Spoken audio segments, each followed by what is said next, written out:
Hey guys, in my videos, I always like to share at least one really hot tip about living off grid, or now I use that term loosely. If you love camping or if you have an off-grid cabin like me, this is going to apply to anybody in the outdoor world. I'm going to show you something behind the scenes that I've been using lately. I haven't said anything about it because I wanted to test this product out real good, and I've got some information that could be really valuable to you guys. All right, here's one of my secrets that I have. So about 20 years ago, we bought this little electric cooler on the right-hand side. It's really inefficient. It's loud when you plug it in. You hear the fans running all the time, and it's just too expensive to buy a bunch of ice. So what we did is we came up with the idea, let's keep it out on the porch where we don't have to listen to all the noise, and we can plug it into an external power source, which is what I want to talk about. A power station sold by a company called ePolar. I'm going to go ahead and leave a link in the video description in case if you're in the market for a portable power station. This would be a good one to first get started out in. It's very simple, very easy to understand, and if you're not an electronics guy, they have taken all the brain work out of it and made things very simple. Let's start with first things first. On the back side here, this is where you're going to charge this unit. It comes with two different chargers. It has a charger for your cigarette lighter of your car, and it also has an AC wall outlet charger that you can just go ahead and plug into your outlet at home, and it is powered by lithium-ion batteries that only take 1.6 hours to fully charge. On the front here, it's got a real easy way to start it up with all your DC power ports right here for charging your smartphones, to your small electronics, your computer, everything that uses these USB ports and the different ports that are shown here. It has an easy to read display on the front. This indicator here tells you how much battery life is within the unit, and then over here this tells you how many watts you are using when you have everything plugged in, and it also tells you how much time you have before this system has to be recharged. So like I said, it's very, very simple. On the back side, I know the lighting is getting a little bit rough here. We've got some clouds that came in, but it has 4 regular AC outlets that you can plug your TV, your refrigerator, all that good stuff into. And like I even said, you know, I think I said in this video, people that have electronic cars, it's kind of funny. You know, you see them alongside the road with a generator running, trying to charge their car. This thing has the capability, according to the manufacturer, that you can even plug in your electric car if you're in a jam, and it'll give you a little bit of a charge. And then like we have at the cabin, here's that port for the cigarette lighter with our noisy refrigerator. We just plug it into that, and away we go. The thing's really simple to use. You don't have to be a scientist to figure it all out. You guys, I'm going to leave a link to this ePolar power station in the video description. If you're interested, I'd highly encourage you to check it out. So, all right, let's get on with the video. I'm going to take you around town in a new vehicle that we picked up for the off-grid cabin. That's the other thing I wanted to kind of surprise you guys with. It's a real funny day. 1 second it's sunny out, and 2 seconds later it goes back to rain. And so I didn't want to start any projects here at the cabin. Instead, I think I wanted to spend a day enjoying the beauty of the Northwoods with my wife. We've had several different projects and stuff that we were doing, and it's nice just to have a weekend of rest and relaxation. So I'll take you to some of these different places that we love going to. So let's go ahead and I'll show you what off-grid vehicle we got, if there is such a thing as off-grid vehicle. But I'm happy to show you guys this. All right, and here's our second addition to the off-grid cabin. Some of you people have noticed in the background of my last couple of videos that we've had a sports utility vehicle or a side-by-side. And I put a lot of thought and a lot of research into this, and hopefully this information can help you guys out if you're in the market. This is not a paid promotion for this vehicle or anything along that lines. But originally I had my ins at Honda, and I wanted to go out and buy a bigger Honda vehicle that I could fit at least 4 to 6 people in. We were looking at what we needed, and everything was right around $30,000 for what we wanted. And that was way out of our budget. And I got the inside scoop that KTM motorcycles, which any of you guys that are into motorcycles or dirt bikes, you know KTM is an absolute huge name. They're innovating constantly, and they're growing real rapidly, high quality machines. They've kind of branched off, and they have a companion company called CF Moto.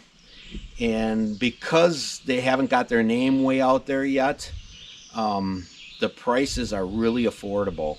You can pick up a machine like this. This is a real legitimate 6-person machine with a full-size dump box on the back, and I'll take you up to it in a little bit and show you what it all has. The thing rides like a Cadillac. It's 1,000 cc. It has several different versions of 4-wheel drive or 2-wheel drive, or if you even want it 1-wheel drive so that it doesn't rip up your grass. It has all these capabilities. It's way more machine than I ever thought that I could afford, and right now you're picking them up for about half the cost. So instead of spending $30,000 to $37,000 on a vehicle like this, you can pick up this machine for around between 15 and 16 grand, which is very cheap and very affordable if you're in the market for this type of thing.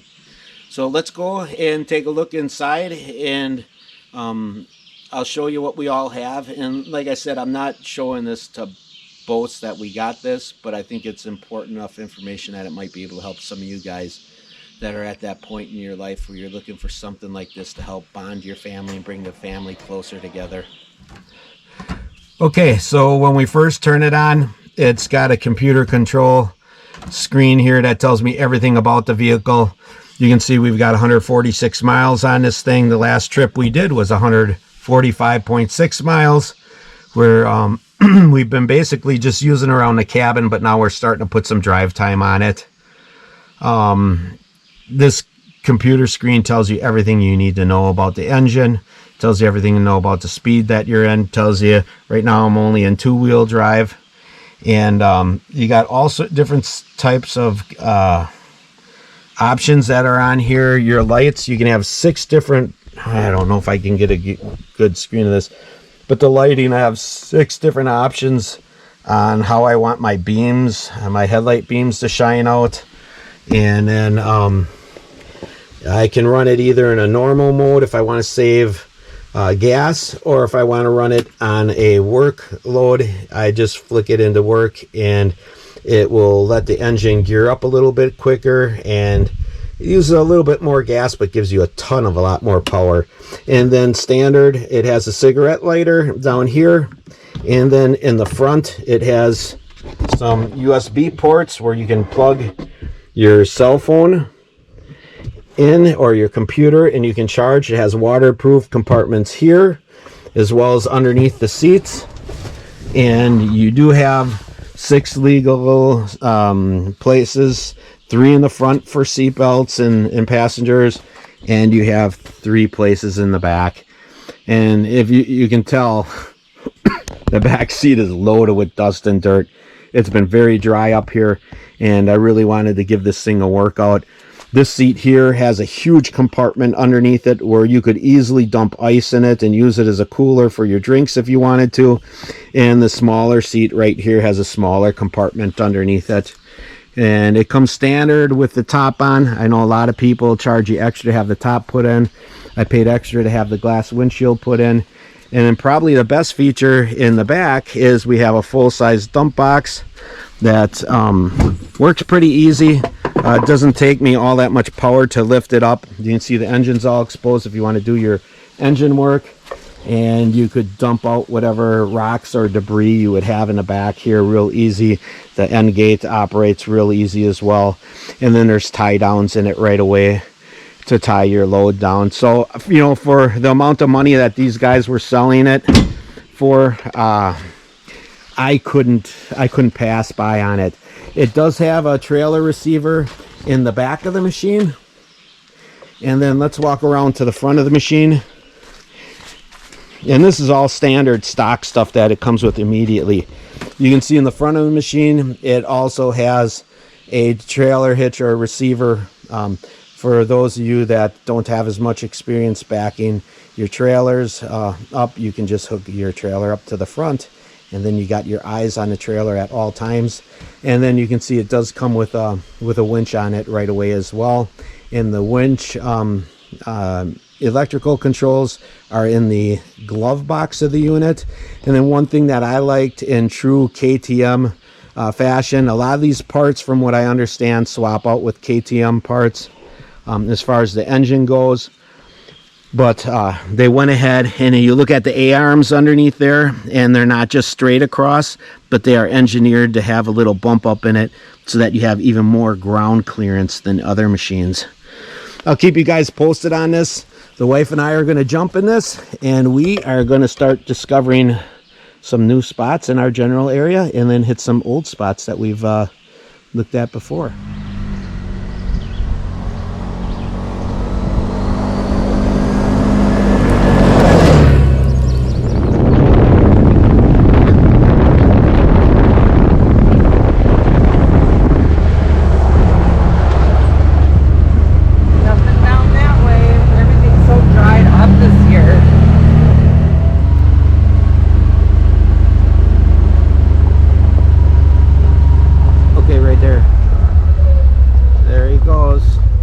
Hey guys, before we start our trip, we're stopping at Popple River Pub. They have got the best pizza in town, and probably the best pizza in state.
And right here behind me, we're in Leona, Wisconsin.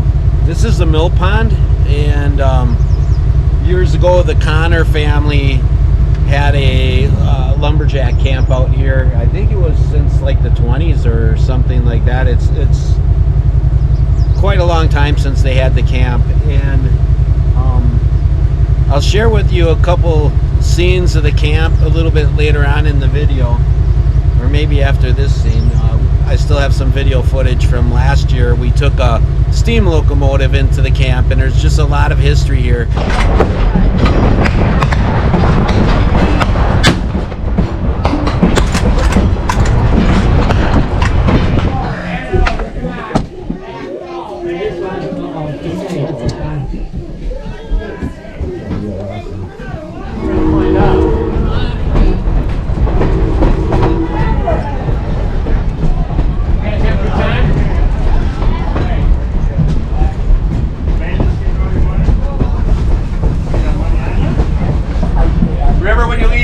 Valuables, especially your children, because usually if the children are left behind, we're having a hard time selling them these days. It's a pretty cool thing to see. So this pond right now is dynamite for fishing panfish, and they have some good northern pike fishing in there. Possibly the best thing in Leona, ice cream at the Double Buck. Oh, my glasses. All right, we had pizza in Poplar River and ice cream in Leona. No cooking for us this weekend. No cooking. I think we're gonna head out and go tour some lakes now and see some area lakes that are around here. Hey, so it's a good day. It's nice to take a week off for a while. You know, you can't always be working. This week has been just a tremendous amount of work for us. We're getting ready for one of my daughter's baby showers, and we're cleaning up at the house. I had to put a new roof on the garage with my 2 sons, and so we thought this weekend, and one son-in-law. So this weekend we're just gonna spend time just us two enjoying the week up here in the Northwoods. Where do we go now? That way. All right, we're heading north. We're going that way. There I saw something hanging. Right here, there's a canoe. Is that one of those, I don't know what the heck that is. is that, remember they were hanging them a few years back? For decoration in town? No, it was some kind of a bug. Oh, boots! There's somebody's pair of boots in that tree. There's a pumpkin. And we got somebody's getting ready for Halloween with a pumpkin there, jack-o'-lantern. Little flower along the road. There's the Gren. She looks very sad. Right. And then if you go a little further, there's a turtle. Is that a teenage ninja turtle? Or? No, it's just a toy turtle. It's a little toy turtle. Somebody's having fun. Oh, and there's a Christmas wreath. Oh, yeah, you're right. I need glasses. That ain't nothing but bark. There's some wind chimes. Oh, how sweet is that, the wind chimes. And on this side we got a little girl's ATV. Oh, there must have been an accident. I hope she's okay. There you go. Oh, there's more stuff. Anybody missing a old 3-speed Huffy? Yeah, with no seat. Nobody wants to ride on that anymore. That deer is going to take its time. That deer has no fear. He's taking his time. There's a phone on this one. Oh, we got to show you this one. Oh my gosh, what's going on? In case you need to call 911 if there's an accident. Hang on, we got to show you guys this.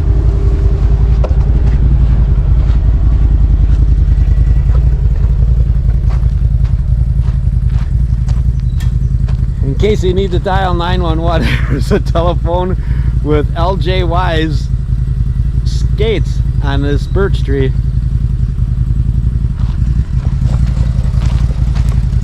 Kind of funny, the local people around here just having a little bit of a fun along the ATV trail. All right, let's hit her. We'll see what else we can find up here. This is getting really dry, so we're gonna take you guys into the National Forest, where I think it'll probably be a little bit less dusty.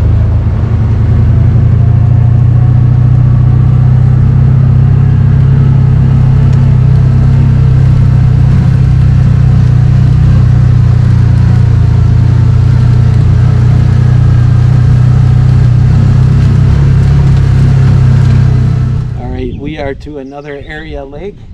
Not too many people realize this, but you know, Minnesota's pretty cool. They're the land of 10,000 lakes, but Wisconsin, we're right around 15,000 lakes. So you can go a mile any direction and run into a number of different lakes up here. It's kind of a cool situation. So this feels good. We're gonna go ahead and take a little dip ski in the water, dangle our toes in there because that trail is dry.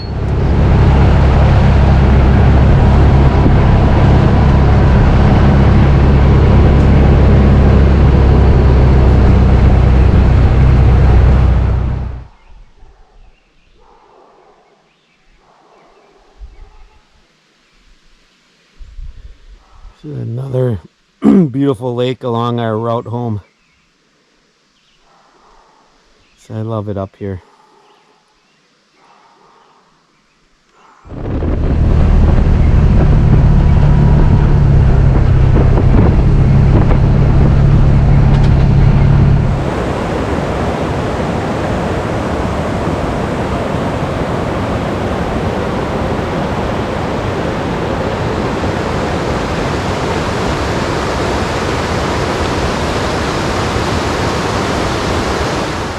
right, guys. Thank you so much for joining us this week on Carl's Off the Grid. So we're going to go ahead and do some hiking, and we like to get out in the woods and do a few things, just Margaret and I.